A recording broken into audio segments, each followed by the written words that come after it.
yes, I was successful, won, medals and national championships and broke American and world records and stuff. But man, if, the Olympics, that was it for us. For a sport like swimming, where there's hundreds of millions, if not billions of eyes on it, that's the one that mattered. And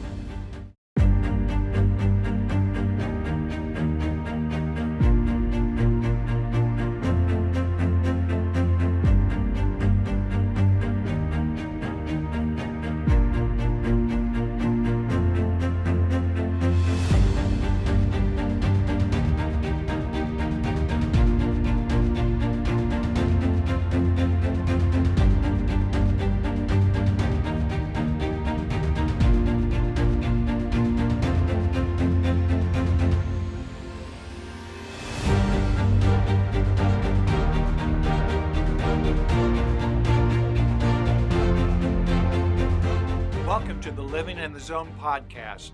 I'm your host, ZoneCoach Jim Fannin.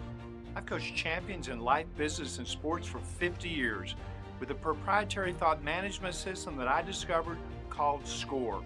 Every guest on this show has been in what we call a zone state, a purposeful, calm feeling where nothing can go wrong, and you're performing at your highest level. We have an amazing guest on today's show, former Olympian and swimming champion Eric Wunderlich. His impressive career includes winning an NCAA title for the University of Michigan in the 200-yard breaststroke and securing 4 individual Big Ten titles. He swam the 200 breaststroke in the '96 Atlanta Olympics, and he earned 5 world championship medals, including 3 golds. Beyond swimming career, Eric's married to our very own certified zone coach, Ann Grossman, and together they've raised 2 children who have excelled in golf and tennis on the collegiate level. Stay tuned as we explore Eric's incredible journey and lessons right here on Living in the Zone. Eric Wunderlich, welcome to Living in the Zone. I was so fired up to have you on the show because although we didn't grow up together and me helping you and all that, we have a lot of commonality which we can talk about. An Olympian, that's a big deal, representing the United States. You were NCAA champion, breaststroke extraordinaire, one of the toughest events, swimming. Michigan, you've got your Michigan colors on, representing the University of Michigan, yes. So tell me, how was it when you realized you were going to make the Olympic team? And in the trials, I think in '92, you did not. That's 4 years now you had to think about it. And then when you finally made it for '96, how was that like? to say it was a huge sigh of relief would be the biggest understatement ever. I was 7th at 88 trials just after my senior year of high school. And then 3rd and 3rd at 92 trials, which means you're alternate and alternate, which means you sign the waiver and you keep training all summer in case something Nancy Kerrigan-esque happens, which you hope doesn't happen to anybody. And I didn't sign it. I'm like, no, I'm taking the summer off. I ended up playing beach volleyball, grew my hair long, for me, as long as I could. Wasn't even to my collar. Grew a beard, which is also not impressive. But, I kind of just got my mindset right for my senior year of college and went back to school and ended up winning an NCAA title in the 200 breaststroke that year in '93. And then just kind of took it in small segments at a time. I was like, okay, there's another national team trip to Rome this summer. There's something else in Sweden that fall, blah, blah, blah. So I just kind of did it in bits and chunks instead of thinking, wow, the next Olympics isn't until 4 years off. I didn't think I was going to swim that far, to be perfectly honest. I wanted to go through 94 World Championships, which were going to be in Rome. So I made it onto that team. And I thought I was done. And I was actually planning to go and coach in Birmingham, Alabama. I grew up in Atlanta. So I was going to go and coach, the fall of '94 with this guy that some people are familiar with. His name's Bob Bowman, coaches Michael Phelps. So now, pretty well-known guy. And I called him and I said, Bob, I don't think I want to stop swimming. I think I want to keep going to Atlanta. I'd be a hometown kid. It'd be an unbelievable opportunity. He goes, well, you can't coach me in Birmingham because I just moved to Napa, California with this other guy who's an incredible coach, Paul Bergen, who coached Tracy Calkins and Nick Nevid, other great breaststrokers back in the late 70s and 80s. And I said, you know what? I'm going to come with you. I'm going to train with you guys. Let's do this. So I went out there for a year, and granted, I wasn't living the cleanest lifestyle in Ann Arbor as a post-grad. I was working in a bar. I had 3 different jobs to make ends meet. And I figured this would be a good opportunity for me to get working in out. a bar. That doesn't seem like a training regimen that you It's get not, ready for an Olympics. It's not. I'm a decent bartender now. Then they didn't trust me to make, a Coke on the rocks. So, which that bar, ironically, is where I met someone you're very familiar with, is Ann Grossman. I actually met my wife in that bar where I used to work. I wasn't working the night she came in. I did not know that. Not suitable for podcast discussion, but no, she was with a bunch of people, and there was a mutual friend in the group, and we talked about the swimmers that she knew and the maybe tennis player or 2 that I knew from her junior career, and that was about it. And I was like, dude, can I buy you a drink? No, thank you. Do you want something to eat? No, thank you. Do you want to dance? No, thank you. I was like, all right, well, we'll see you guys. I gotta go to bed. I got practice in the morning. So that was it. And then I saw her again the next night. I asked her the same 3 questions after Michigan beat Ohio State in Eddie George's Heisman year. We let him have 108 yards and a touchdown, but no touchdowns, I think, just 108 yards. So sorry, Eddie. And they gave him the Heisman out of pity that year. But so, yeah, we what a rivalry. That's the best, one of the best rivalries in sports. Ohio State, Michigan. Yeah, and Ann is from Columbus. The irony of this conversation is I coached your wife when she was 4 years old, which is dating me way back. That's really insane for me. But I want to get back to when you were 8 or 9 years old, Jim. That's fantastic. I want to talk about when you made the Olympic team in '96. It's in your hometown. It's in America. The fanfare of that Olympics had more social media at that just starting. Things were booming, notoriety. That's pretty heady stuff, making an Olympic team. How'd you feel when you knew, I'm on the team, I'm going to Atlanta? Right. So my first event at trials was the 100 breaststroke. I finished 3rd. There was a clock malfunction. It came up that I was 2nd. I didn't know how to react because I knew there was a guy to my left that I'd lost to. I wasn't sure about anybody on my right. I couldn't really see over there because we were all pretty close. Didn't make it. Then I had to sit around for 3 more days before I swam the 200 and finally made the team. And that was the big sigh of relief. But then after that, it was chaos. So 6 of the 24 men on the team for the U.S. in '96 went to Michigan. We had, I think, 4 others from other countries. So every day there was a camera crew or a reporter of some sort on the pool deck with us, which, when the Brazilian crew is there filming Gustavo Borges, we're trying to make him look bad on his country's, media. So we're trying to beat him on every rep in practice. And, we're not letting him win anything, not making him look good. We want to make it look like, he's getting his butt kicked at practice every day. And, we all kind of kicked each other's butts in practice every day. And then, we get to the Olympics and everything. And I get this call from our media person, and I'm kind of jumping ahead in the story, but it was Katie Couric's rep. And she wanted to do a 5-hour tour of the Olympic Village with me for the Today Show. Wow. So, which was incredible, right? I've done TV interviews and I've done little spots here and there. Yeah, but nothing on that scale. So we did a tour, and it went through all of, we went to the McDonald's. We kicked Hootie and the Blowfish out of the laser tag arena to shoot a head-to-head segment. She's really fast. She won. She beat me in probably 3 minutes, shot me in the back 5 times. And I thought, hey, that's not fair. She's taking her earpiece out, and everybody on her crew's got an earpiece. They were radioing my position to her. So she's like, I'm not going to lose to you on my show. I'm like, all right, high five to that. Good job. Appreciate the competitiveness. Her O score was through the roof for sure going into the laser tags head-to-head segment. So no, it was a blast. I didn't swim great. I got 7th. I beat the other American, Kurt Grote. If you're out there, Kurt, I apologize. We're still friends today. Because that's how swimming is, right? It's you're competing more against the clock than the other people. If you can somehow keep your brains between the 2 lane ropes and get down and back however many times you got to go in following your race. The self-discipline, Eric, to be in the pool 4 a.m., 5 a.m., whatever time you're there, to push yourself extra, that commitment that you had, I would have to say any one of your ilk must have had the most self-discipline possible. How disciplined were you as an athlete? Okay. So the public answer is, we're all very disciplined. But, you look back on your career, especially as a swimmer or a non-revenue athlete, sport person, right? And you go, I could have done all these things better, right? So did I get enough rest? Yes. Could I have gotten more? Absolutely. Could I have eaten better? 100%. Yeah. There were days where I would just eat a dozen bagels, a pound of sliced turkey and 19 power bars, and that would be good enough because I figured I'd survive the day. I didn't know what an antioxidant was until I was running in my 30s when we had our first child, and I read Runner's World magazine. I was like, oh my God, almonds and blueberries are so good for you. Who knew?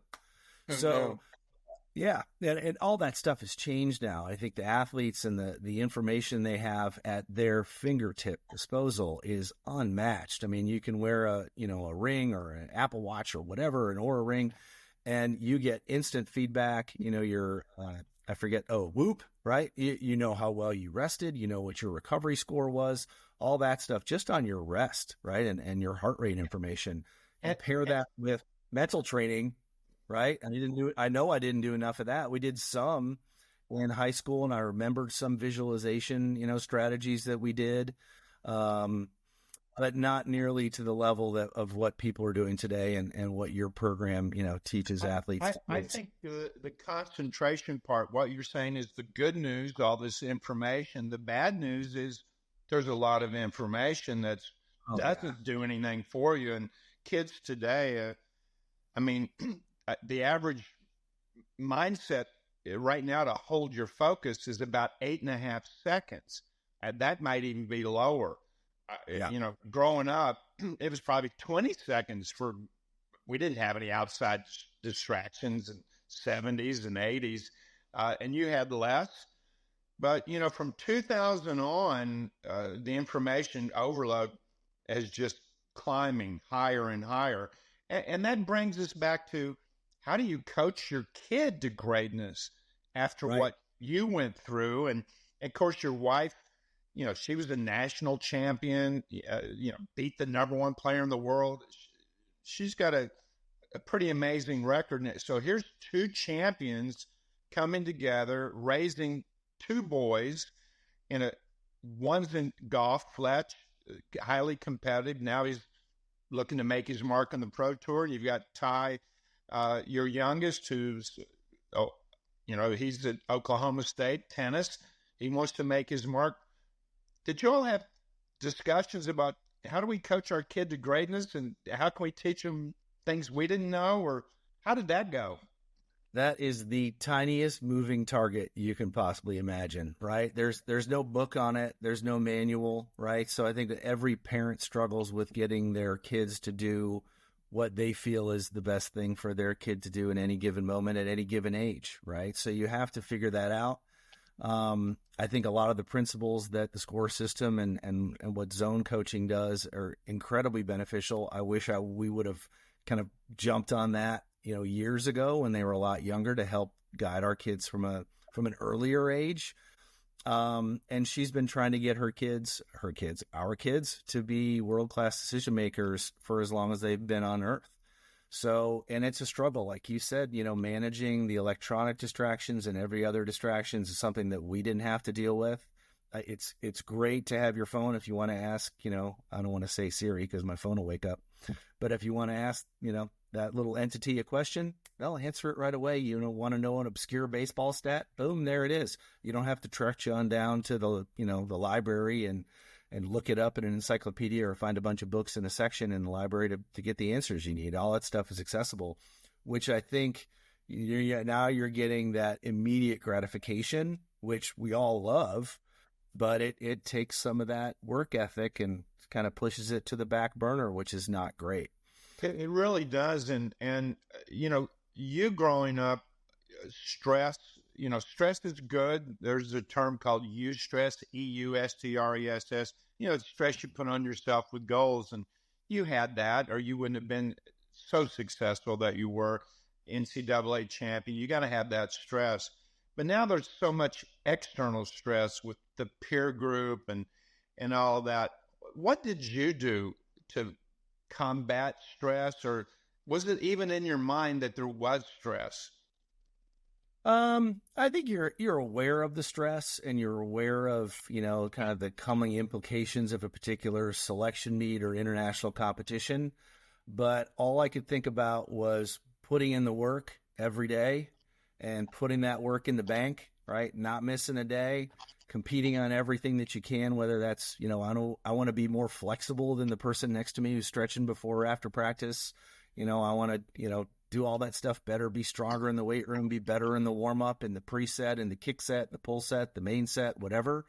If you're competitive about all those things, you're going to have a better result at the end of your journey. And a buddy of mine that, owned Aspen CrossFit used to say, how you do one thing is how you do everything. And I don't think he was the first person to say that. I'd love to give the credit where credit is due. But that is so true. I mean, you start with making your bed every day, and everything's going to be a little bit more organized from there on out, right? That's the truth. I don't know that one. That one's so good. So you definitely. I've looked back and said I could have done some things better. And yes, I was successful. Yeah, I won medals and national championships and broke American and world records and stuff and that kind of thing.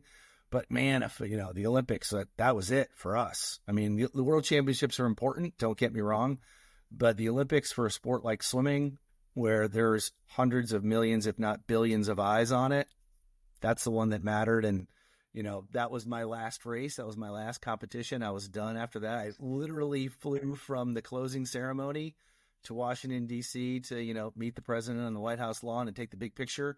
And then I flew up to... Yeah, I flew up to Canada and started traveling with Ann right after that. That's pretty good. Where I was the hopeless traveler, right? As a swimmer, everybody does everything for you. The managers do it. They hold your passport unless you need it. You just show up, you sit down on the plane, you get there, you go to your hotel, they give you the key. It's all push button. She asked me to change a flight one time. I think we were in San Diego, and I picked up the yellow pages in our hotel room and tried to call the airport.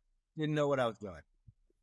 You're in a lot of people don't even know what the yellow page is. What is that? Oh, sure. Yeah, exactly. It was a big book. It was really thick and lots of information in it. It was overwhelming. That's what I did. Overwhelming. When was the first time that you really had a zone, purposeful, calm, no thought race that you were like, whoa, that was out of body experience? Go back in your memory. When's the first time when you got a real taste of what swimming in the zone is? And this is a true story. I was hoping you'd ask me this question because it's really the only prepared answer I have for today. And I think the only time I ever competed truly 100% in the zone was World Champs in 94. I had qualified 8th in the morning, which means I'm in an outside lane. I can't see anybody. And all I could really do was focus on swimming my race in my lane, touch that wall at the end down there twice and get back as my stroke count. I could focus on stroke count, how long I was riding each kick between breaststrokes, right? I wound up getting second by 7/100ths, but I dropped like 2 seconds and I went crazy, right? I was jumping up and down. That's huge. Yeah. From like a month earlier at the trials meet to drop 2 seconds and went up being second at World Champs. I was so excited about that. And even though I didn't win, I was geeked. And if you watch the replay, it does look like I touched first. I think it was a timing malfunction 30 years later, but we won't talk about that. Funny side story on that one. That meet was in Rome at Foro Italico, which is this beautiful aquatic complex they have there. And when I started traveling with Ann, she went and played the Italian Open, and she was practicing with somebody. We just landed. She hustled onto the court, right to the court from the airport, because that's her way. Got to get a hit in, got to feel the courts, got to feel the balls, got to see the breeze, see what the trees look like, get a sense of the surroundings. So I'm walking around, this tennis facility. Again, I never knew where I was going. I just got on the bus and got off the bus and got in the pool and got in the hotel bed, whatever. So I walk up to the top of the stands in this big tennis facility in Rome, and I look over the back, and there's the pool I competed in 3 years earlier. The pool, they built the synchronized swimming pool and the water polo pool as a temporary pool on top of the tennis courts at Fort Italico. So I was like, oh my God, I've been here before. This is nuts. It was so cool. I was so really excited about that. More for me than for her. And she played great that week. But yeah, it was just kind of a trip to be in the same location. You took me back there. I've coached someone to win that tournament. Adriano for Italico. I know it extremely well. Yeah. Beautiful. All marble carvings around the pool and everything. It's like you're in an outdoor museum. It's beautiful. Beautiful. So a zone moment. Did you ever have those in practice? An out-of-body experience in practice? No, I mean, hindsight, now that you mention it, maybe a few. Yeah, we did a lot of quality work. So we do stuff off the blocks at race pace, maybe the first 25, first 50 of stuff. And yeah, when you're getting into it, it's kind of the heat of battle. You're really focused on what you're doing and trying to make sure you're hitting that right stroke count per lap. You're underwater on that pull out that you get for breaststroke for the right amount of time, not too long, not too short, not too deep, not too shallow. So yeah, I think I had a bunch of those, but they just kind of all collectively come together and give you that boost of confidence when you get up at the end of the season for that last race and say, I've put in all this work. I've gotten the rest. I've been there. I know I can swim that faster. Let's go now. Now, your kids probably played everything, tennis, swimming, and baseball, probably all the CrossFit, all the sports. And all of a sudden, you and Ann, two champions, two different sports. Now you have a kid that I want to be a golfer. And now you're raising a golfer, which is not either one of your sports. When did you realize that your son he's got some talent in golf and junior golf? When was that realization going, oh, wow? Oh, he was little. Ann would be in the kitchen and she had this little tiny tennis racket that Fletch had, and she would roll foam balls, Nerf balls, and tennis balls across the floor to him, or try to, bounce it on a one hop so it hit him on his racket where he would swing. And we would just do that indoors. But he was much cleaner with it, hitting it off of the ground when it was rolling at him. So we were in Steamboat in the summer when he was almost 2. So he wasn't even 2 years old yet. And I was looking for snowboarding boots in some store, and Fletch kind of disappeared, right? He's a little 2-year-old wandering around pretty much an empty ski store in the mountains in the summer. And he had found this little graphite shafted club with a metal head on it. So it wasn't a little Snoopy club or anything, but it was a legit junior golf club for a little tiny kid. And he was teeing up balls and hitting them in the net and hitting them clean. We're like, we'll take that. We don't need a bag. And we went right to Haymaker, which is the golf course at Steamboat. And he hit 2 buckets of balls. We talk about, you were talking about before about attention spans, and it's usually 2 minutes a minute per year of age for an adolescent. He hit 2 buckets of balls without breaking stride and didn't think anything of it. And we were just kind of like, wow. And he was hitting them really well. So from then on, we knew that he had good hand-eye coordination, which he clearly gets from his mother. I can barely touch my nose. That comes from her. And that, determination, comes from both of us. I am the black line, don't like to change anything, follow the black line at the bottom of the pool. I know she mentioned that in her podcast, and it cuts deep, Jim, but it's true. I don't like to stray off the path. Don't tell me we're going to go to one restaurant and we end up going to another restaurant. My hair's on fire. So yeah. Your hair's on fire. Can't do it. But I made a reservation there. No, that's me. That is absolutely me. And Ann's more of like, no, let's do it. Let's call the audible. Let's go. Omaha. She runs off. Yeah. So no, it's fun to watch them do their sports now, and of course we want them to be successful. We want them to be happy. We want them to be victorious. But at the end of the day, we want to make sure that they're happy, they're progressing as an athlete, and of course as a person, to see them compete well and be good sports and, come back with it with some additional drive in a loss or additional drive in a win. It's not an easy task, is to have them come back. Today we're seeing so many kids, male and female, all ages, when expectations don't meet reality, all hell breaks loose internally, externally, parents, coaches, even, which is kind of amazing to me.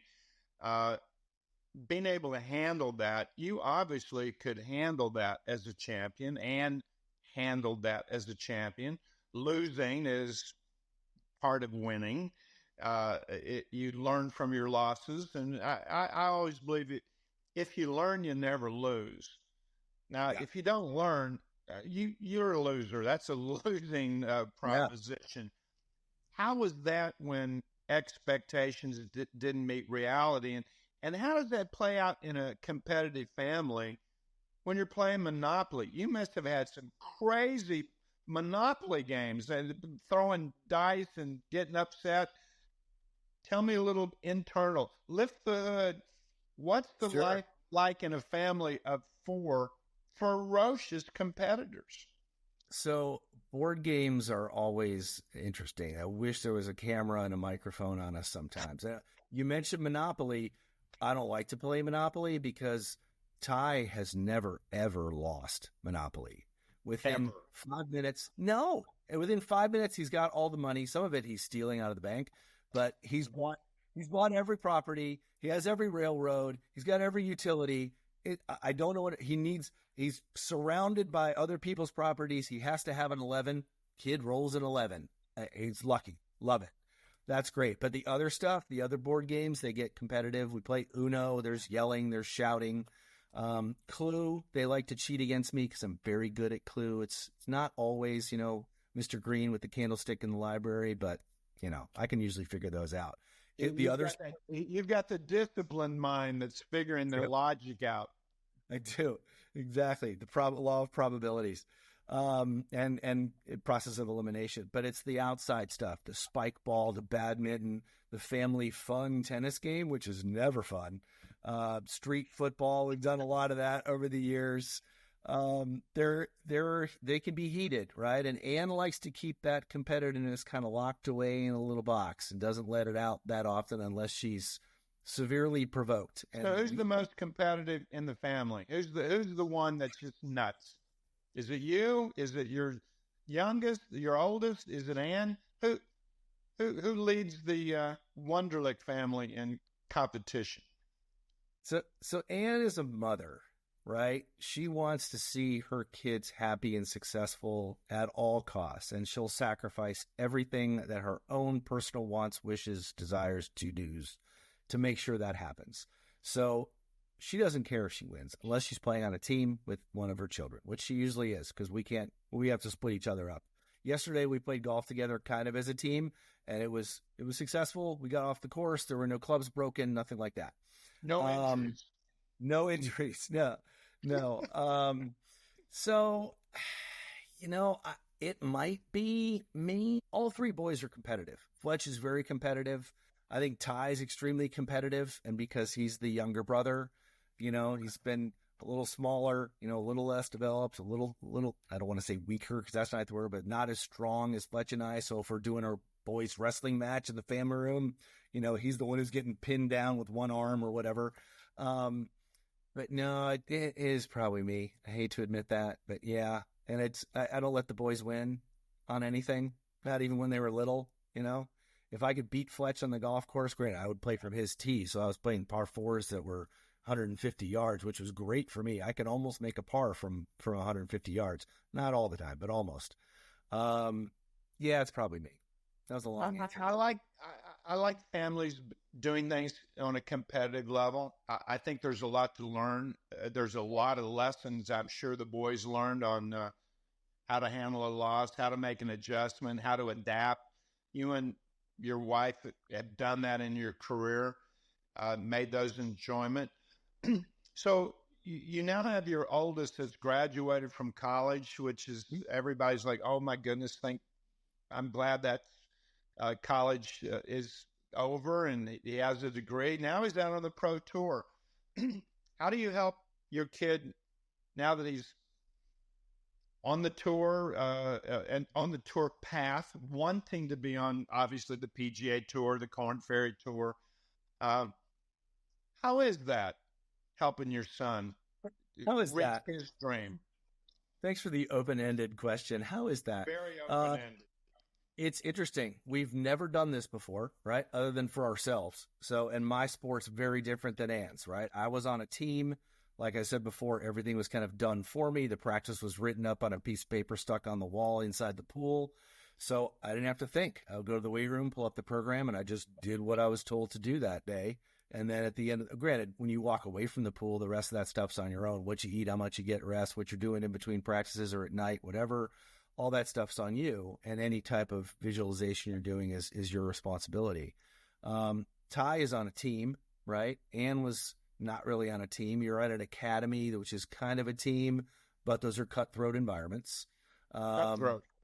Yeah, Ann didn't play college tennis. Ty's playing college tennis, so he's got the opportunity to bond with 6, 8, 10 other guys that are chasing the same dreams that he is. And you've got coaches kind of guiding that process, but a lot of that other stuff is still on your own. A golf team, yeah, you've got some practice, but that's pretty individual sport too. So seeing Fletch now make that transition from going, around with the college team, but Iona to back here living with us, we'll help him save expenses. That's fine. And we can kind of stand on his neck when he needs some standing on, right? We want him to, like you said, learn from the losses, learn from the failures. You oversleep for fitness because you've got fitness 45 minutes away and it's at 6 a.m. If you oversleep, I'm not your backup alarm anymore. You're 23, right? So if it's important to you, you'll set 2 or 3, 4 alarms and you get to bed on time and make sure you do that. He has not missed a fitness session yet since he's been at home, just for the record. That's a positive. You mentioned something early in our talk about decision-making, and I've always believed that our role as parents is to turn our kids into world-class decision-makers. They're only as good as what they think when we're not there. Right. And I've watched your family definitely in the last 24 months, totally understand it. You all give your kids a lot of latitude to make decisions. They get up, they don't. It's on them. They'll pay later by losing. But that's tough watching your kids struggle. It is. And it's harder for me, I think. Yeah, and I think it's harder for me to stay out of the equation than it is for Ann, right? She knows what it takes to make it from the situation she grew up in to make it on tour, right? That was really her only option, right? Was to get out of Grove City and to become international and have a fan base that follows you around the world. Every time we went to a tournament when I was traveling with her, someone would give her a portfolio of 8x10 glossies from the year before of her playing every match and practicing and stuff, which was amazing. I never had that, so, which is good because I was running around with Speedo. She's looking cute in her tennis class clothes. So yeah, I'm quicker to step in and assist or complete the task. Even just basic stuff like make your bed, do your laundry, put your dishes in the dishwasher, help me with some yard work or unpack the car coming back from the grocery store kind of thing.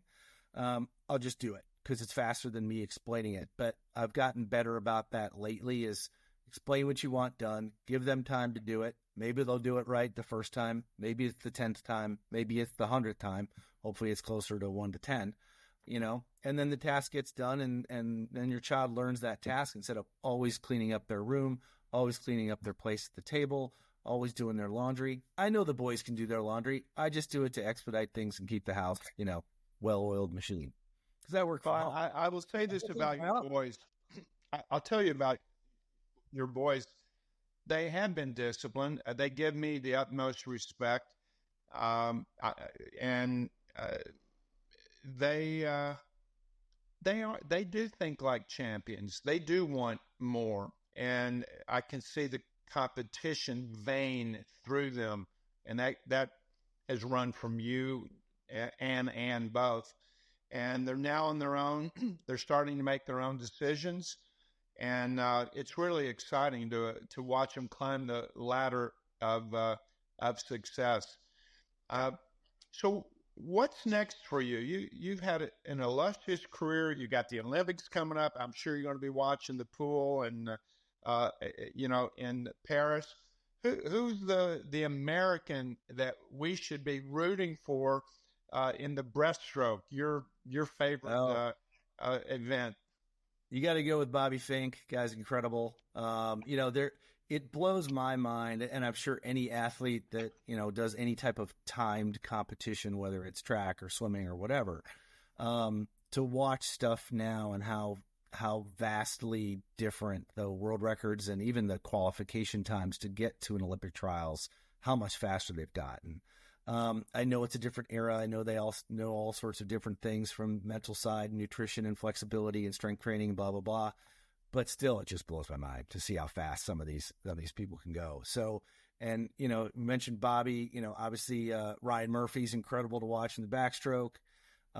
If you don't know who Katie Ledecky is, then you live under a very, very large rock. She's the most dominant, swimmer, I think, in world history.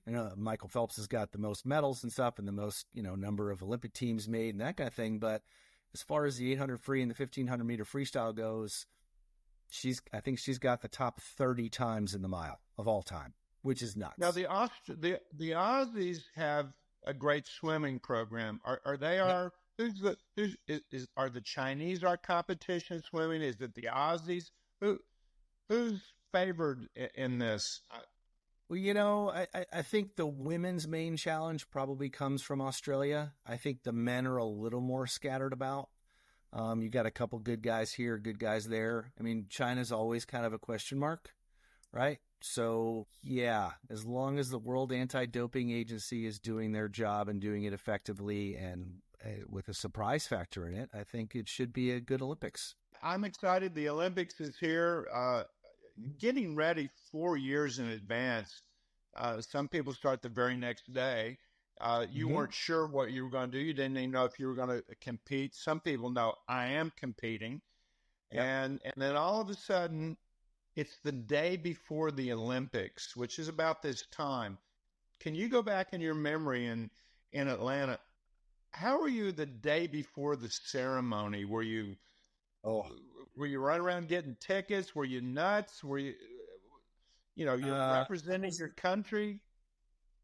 I was in the training room a lot. I had a punctured eardrum due to an ear infection that I sustained on a training trip. I won't mention where I was, but if you like the song Good Old Rocky Top, you know exactly where I was. So it's probably my least favorite college campus on the planet. So I got an ear infection, and during the draining procedure, and I hadn't had an ear infection since I was probably 5 years old, and I'm 26 in 96. My eardrum got somehow punctured, so I couldn't even get in the water the day before the opening ceremony, the day of the opening ceremony. Maybe the third day, I think I couldn't get my head under. So my brain was completely frazzled. You talk about overcoming distractions in your sport from a daily basis. That was a monstrous distraction. I didn't tell anybody. I didn't tell my family. I didn't tell Ann, who I was dating at the time. I told no one. And I made the mistake of telling Rowdy, who leaked it, I think maybe a night or two before my race day came up. And of course, my mom's freaked out, Ann's freaked out, everybody's freaking out. I was fine on race day, but my mental state had been completely, it was a shambles. But I will say that swimming the 200 breaststroke was I think the 6th day of the games. I was fortunate enough that I did get to parade in the opening ceremony, which was, a dream come true, a lifetime, achievement goal unlocked. To come up, we assembled in Fulton County Stadium and then just walked across the street into Turner Field, which was the new Brave Stadium at that time. So, you walk down out of the stadium, you walk across the street. As we're walking across the street, the dream team gets out of their limos. They didn't hang out with us in Fulton County Stadium. Surprise. But it was cool to see those guys. You're like, oh my God, we're on the same team as like Hakeem Olajuwon and Shaq and David Robinson. This is amazing. So, you walk up this big ramp, and I've got a camera, like a handy cam from the local NBC affiliate that Fred Khalil had given me. And so I'm trying to document everything and, kind of behind the scenes footage for the local Atlanta NBC show. And just as we're coming across the top of this crest to come back down into the stadium, the footage goes blank. It goes completely black. And then you see a hand, and you see a foot, you see somebody's butt. And it's me walking with the camera by my side, just like, wow, taking in all the flash bulbs as the last country, the host country, comes into the stadium. And it's just a sea of color from every country, or 195 countries around the world, that fill the infield and the track going around. And it's us. And they've all been waiting for us. And it was amazing. It was like, that was, I mean, for me, I didn't swim well in my race. That was my most famous memory of that. And Katie Couric, no, I'm sorry, but I mean, that was really cool too. But you did beat me in laser tag. So coming into the opening ceremony for that was incredible. And they pulled me to the side when I got to the track and threw a little baseball caption on me because I was a hometown kid. And, you know, everybody and their uncle contacted my mom to try to get tickets and stay with her during the games. She's like, oh my God, these people are driving me nuts. I'm like, just don't pick up the phone, Mom. So no, that was an incredible experience. So I wish all the athletes that are getting ready to do the same thing in just a couple of days, enjoy it if you can, if you're able to get to that opening ceremony and attend. I think they're doing something on boats in River Seine, right? Can't wait to see that. That's going to be pretty fantastic. The City of Lights, Paris is just going to light up. It's going to be exciting. Yeah. The butterflies, that's going to be obvious. Yeah, that's going on, and congrats for you to represent our country in '96. I mean, what an honor to do that, to represent, you know, hundreds of millions of people who are rooting for the red, white, and blue. Well, it's not only memorable, that's a lifetime memory. Yeah, it was pretty neat, and it's a pretty small fraternity and sorority of people, right? So you meet somebody else that was on another team for another sport, and whether it's team handball or swimming or whatever, I know some of the team handball guys, they're nuts, incredible athletes. But talk about attention spans. What squirrel? It's immediately you've got that bond, whether they were in the 56 games, the 96 games, or the 2036 games, wherever those are going to be. It's something that will share. Yeah, that's a fraternity, sorority that will be there absolutely forever. You know, you're a giver. I've seen that. We have a mutual friend that you've given to. That's Bucky Dent, the former New York Yankee who was on our show. But you give quite a bit to Swim Across America. Tell me about Swim Across America, and why did you get involved in it? You know, I got contacted by the event director in the Hudson River Swim, which is unfortunately no longer here.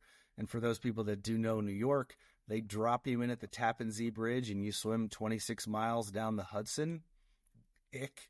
And we would climb out at the World Trade Center right there at the base. And wow. At 5 o'clock on a Friday. So here's all 200 people climbing out of the river in Speedos, washing each other down again. And then we would go and have like a reception. And you know, that was my first ever event, and it was fascinating because we got to take a trip into Sloan Kettering Memorial there in New York, meet some of the kids that were undergoing treatment in the clinic that benefited from the funds that we were using. Treatment. Yeah. It's pediatric.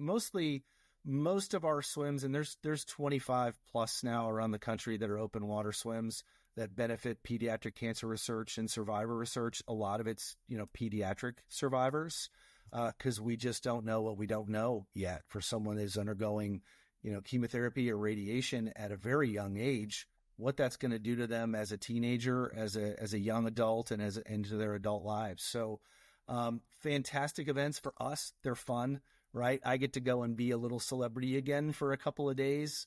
I'm usually an angel swimmer, so I swam with Bucky and Angie Dent at the St. Pete swim, a couple of years ago. And he said, I thought I was going to die. I was there to support my wife, and the next thing I know, I'm like, what am I doing in this body of water? He said, he was in no danger. That guy was in no danger. He's blowing stuff out of proportion. The guy hits a couple of really big home runs, wins a World Series MVP, and all of a sudden, I'm in danger. He was fine. Angie, I was really worried about. She was in trouble. I did a little bit of armpit hoisting for both of them. You get them a little boost. Some places out there in St. Pete, you can stand.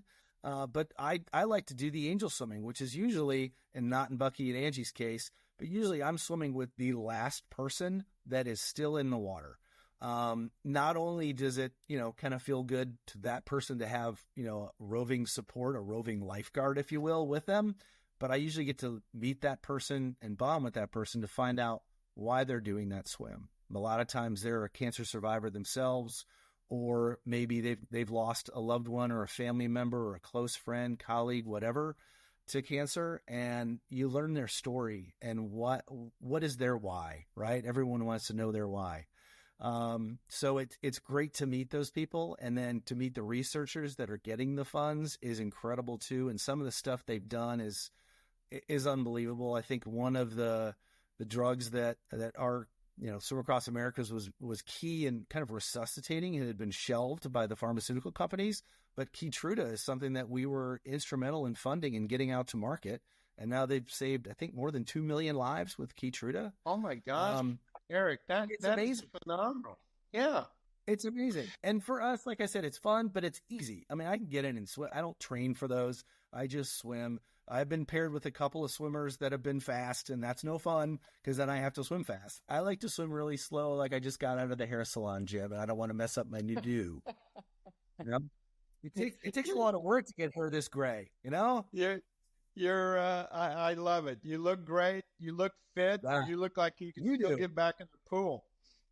A little bit. It feels pretty good to get back in. I don't swim for fitness. I know I'm lucky enough that I could if I chose to, but there is an ocean 5 miles that way. I probably should do that once in a while. Although last time I got in the ocean and swam, I got in trouble. So, yeah. Well, you've had not only a great career, you're doing some good with Swim Across America. I believe that's the formal name, Swim Across America. Am I right? And yes. And now you're raising 2 new champions, tennis champion with Ty Wunderlich and also Fletch Wunderlich. He's off making his mark in professional golf. You got to be proud of your boys. And what an amazing family you all have of champions, really. And raising world-class boys. I'm proud of the girl. I'm proud of the girl, too, the woman. She's getting back on it, and she's working with you and doing this stuff. It's fantastic. And she lives and breathes it. So it's around us all the time. And it's definitely, I would say it's grounding and stabilizing and motivating to be able to go through and do that score check and kind of see where you are. Maybe I should have been more of a palm tree yesterday, Jim. Yeah, you got to be a palm tree in life's hurricanes. There's no question about it. Well, you've been that most of your career, and you've had a blessed life. I'm so glad you're on the show, and I look forward to having you back. And everybody, watch the Olympics. Check out the aquatic pool. And thanks for the insight on who we need to watch coming up this Olympics in just a few days. Thanks for being on the show. I appreciate it. Go USA. Thanks, Jim. Go USA. Thanks for watching or listening to Living in the Zone podcast. Make sure that you subscribe so you can be up to date on all of our information and content. Go to ZoneCoach.com where you're going to learn more on how we can help you live your life, business, or sport in the zone.